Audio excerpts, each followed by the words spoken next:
दिल्ली की रानी। एक थी रानी। क्योंकि राजा की मौत एक हादसे में हो गई थी, रानी को ही राज्य संभालना पड़ रहा था। रानी का नाम था रानी रश्मिवती। रानी ईमानदार थी और प्रजा की सेवा में लगी रहती थी। एक दिन उसके दरबार में 3 नौजवान आए, रमेश, सुरेश और दिनेश। कहो, क्या सहायता कर सकती हूँ मैं तुम्हारी? हम आपके दरबार में काम करना चाहते हैं ताकि जनता की सेवा कर सके। लेकिन अभी तो तुम्हारी उम्र बहुत छोटी है। तुम लोगों को तो अभी अपनी पढ़ाई पर ध्यान देना चाहिए। हमारा मन पढ़ाई में नहीं लगता।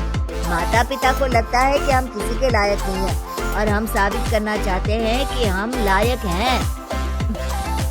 उत्साह बहुत अच्छा है, मगर अभी उम्र कच्ची है तुम लोगों की। अरे उम्र से क्या होता है रानी जी? शास्त्रों में लिखा है कभी किसी के ज्ञान को उसकी उम्र के आधार पर नहीं देखना चाहिए। बात तो सही है तुम्हारी। और अगर सच में तुम अगर ये संकल्प करके आए हो कि तुमको यहाँ काम करना है, तो पहले परीक्षा देनी पड़ेगी। 3 परीक्षा, एक शारीरिक परीक्षा, एक बुद्धि की परीक्षा और एक देशभक्ति की परीक्षा। और ये क्या है? वो मंत्री महोदय तुम्हें समझा देंगे। हमारे पास समय नहीं है। अगर तुम लोग तैयार हो तो बताओ।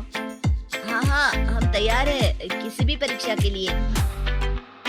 मैं भी तैयार हूँ कुछ भी कर गुजरने के लिए। तो ठीक है मंत्री जी, आप इन तीनों की परीक्षा कल से ही शुरू कर दीजिए। अगले दिन से ही तीनों की परीक्षा शुरू हो जाती है। पहले शारीरिक परीक्षा, यानी किसमें कितना है दम, ये देखेंगे हम।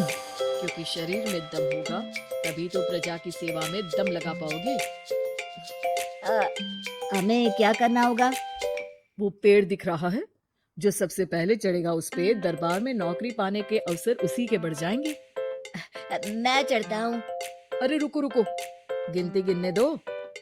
1, 2, 3।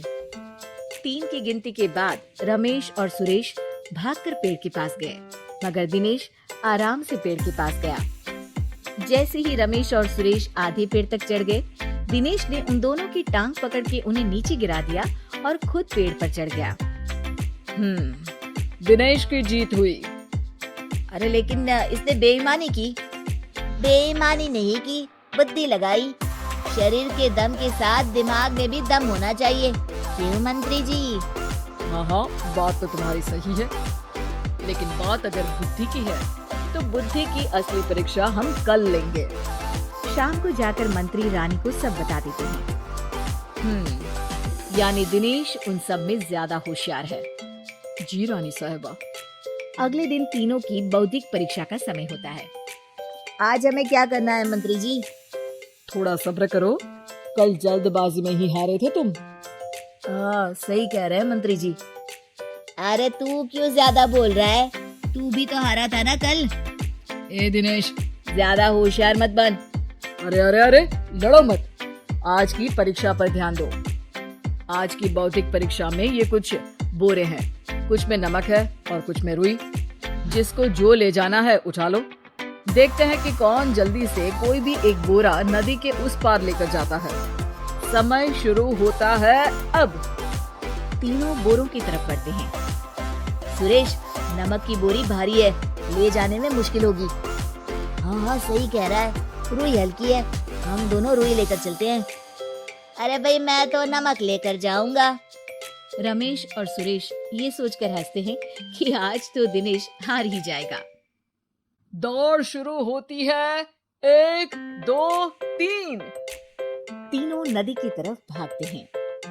रुई में वजन कम होने के कारण रमेश और सुरेश आगे निकल जाते हैं और दिनेश थोड़ा पीछे। पर जैसे ही वो सब नदी में जाते हैं, दिनेश की बोरी का नमक गलने लगता है और वजन कम हो जाता है, जबकि रमेश और सुरेश की रुई में पानी भर जाता है और बोरी का वजन बढ़ जाता है। अरे ये इतनी भारी क्यों हो गई रमेश? अरे मुझे क्या पता, शायद जादुई बोरी है। अरे लगता है कि हम बेवकूफ बन गए। बने नहीं हो, तुम हो ही बेवकूफ। इतना तो पता होना चाहिए कि पानी में नमक गल जाएगा। दिनेश का पूरा नमक गल जाता है और बोरी खाली हो जाती है। वो जल्दी से रेस पूरी कर लेता है। इस परीक्षा के विजेता भी दिनेश ही है। उसने दिमाग लगाकर दिखा दिया कि वो बौद्धिक परीक्षा में भी रमेश और सुरेश से आगे है।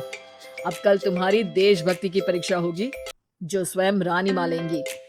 रात को फिर मंत्री रानी के पास जाकर बता देते हैं कि आज की परीक्षा में कैसे दिनेश ने अक्लमंदी दिखाई और बौद्धिक परीक्षा में भी उसी की जीत हुई। अरे वाह, दिनेश तो हमारे बहुत काम आ सकता है। हम उत्साहित हैं कल की परीक्षा के लिए। वो तो ठीक है रानी साहिबा, लेकिन हमने सुना है कि पड़ोसी राज्य का राजा आकाशदीप हमारे राज्य की सीमा में घुसपैठ कर रहा है। ये तो चिंता की बात है, हमें जल्द ही कुछ करना चाहिए। अगले दिन रमेश, सुरेश और दिनेश अपनी आखिरी देशभक्ति की परीक्षा के लिए दरबार में आते हैं। प्रणाम रानी साहिबा। नमस्कार रानी जी। प्रणाम रानी माँ। हमने तुम्हारी परीक्षा पर गौर किया। दिनेश आगे हैं। हम तुम तीनों में से किसी दो को ही दरबार में काम दे सकते हैं। किसी एक को आज जाना होगा। तो देशभक्ति की परीक्षा के लिए तैयार हो? पूरी तरह से। मैं तीनों से एक ही सवाल करूंगी। जिसका जवाब सबसे सही लगेगा उसे तो नौकरी मिल ही जाएगी। फिर दूसरे सबसे सही जवाब देने वाले को भी काम मिलेगा। आप लोगों का समय शुरू होता है अब। ज्यादा सोचने का समय नहीं होगा। जो मन में पहली बात आए उसका जवाब दे। तो सवाल ये है कि तुम इस मिट्टी के लिए क्या कर सकते हो? मैं इस मिट्टी को साफ रखूंगा। यहाँ के लोगों के भोजन की कमी को मैं पूरी करूंगा। मैं यहाँ के लोगों को गले लगा लगा के उनको खुशी दूंगा रानी माँ, और गरीबों के लिए घर बनवाऊंगा। मैं इस मिट्टी के लिए किसी की जान भी ले सकता हूँ रानी माँ। मंत्री, दिनेश को एक तलवार दो। जी रानी जी। दिनेश, पड़ोसी राज आकाशदीप की जान तुम्हारे हाथ में है। जाओ, अपना काम पूरा करो।